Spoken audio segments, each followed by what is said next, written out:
રાજપીપળાથી આરોગ્ય અને જનહિત સાથે જોડાયેલા મહત્વના સમાચાર સામે આવ્યા છે। રાજપીપળા શહેરમાં જિલ્લા પંચાયત પ્રમુખ ભીમસિંહ તડવીની અધ્યક્ષતામાં આયુષ મેળાનું આયોજન કરવામાં આવ્યું હતું। ગુજરાત સરકારના આરોગ્ય અને પરિવાર કલ્યાણ વિભાગ તથા આયુષ નિયામકની કચેરીના માર્ગદર્શન હેઠળ નર્મદા જિલ્લા પંચાયતની આયુર્વેદ શાખા દ્વારા મેળો યોજાયો હતો। આયુષ મેળામાં વિવિધ સ્ટોલ દ્વારા હૃદયરોગ, ડાયાબિટીસ, ઉચ્ચ રક્તચાપ, થાઇરોઇડ, સંધિવાત, ત્વચા અને પાચન તંત્ર સહિતના અનેક રોગોનું તબીબો દ્વારા નિદાન કરવામાં આવ્યું, જેમાં મોટી સંખ્યામાં શહેરીજનોએ લાભ લીધો।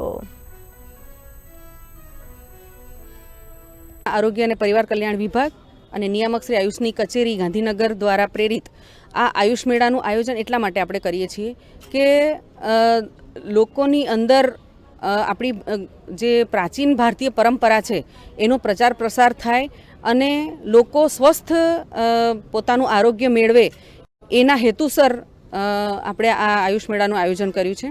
આયુષની અલગ અલગ વિશેષતાઓ છે। આયુર્વેદ છે, હોમિયોપેથી છે, યોગ નેચરોપેથી છે, સિદ્ધ અને યુનાની, આ દરેક જે પથ્થીઓ છે એ આપણી જૂની ભારતીય પરંપરાઓ છે। એના દ્વારા આપણે સ્વસ્થતાપૂર્વક કઈ રીતે જીવન જીવી શકીએ એના અલગ અલગ આપણે સ્ટોલ પણ રાખ્યા છે, એની માહિતી પણ આપણે આજે આપવાના છીએ। સાથે સાથે આયુર્વેદની વિશેષતાઓ છે, બધી અગ્નિકર્મ છે, પંચકર્મ છે, એનું પણ આપણે એક સુંદર આયોજન કર્યું છે। એનો પ્રચાર પ્રસાર વધે, લોકો એનો લાભ લે અને લોકો નિરોગી આયુષ્ય મેળવે એ માટે આપણે આયુષ મેળાનું આયોજન કર્યું છે।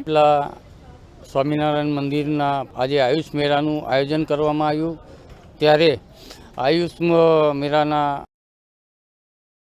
તમામ વિભાગના ડૉક્ટરો અહીંયા આગળ ઉપસ્થિત રહ્યા અને નગરજનો પણ ઉપસ્થિત રહ્યા અને મોટી સંખ્યામાં આજે આયુષ મેળાના માં પધાર્યા તમામ અધિકારીઓ,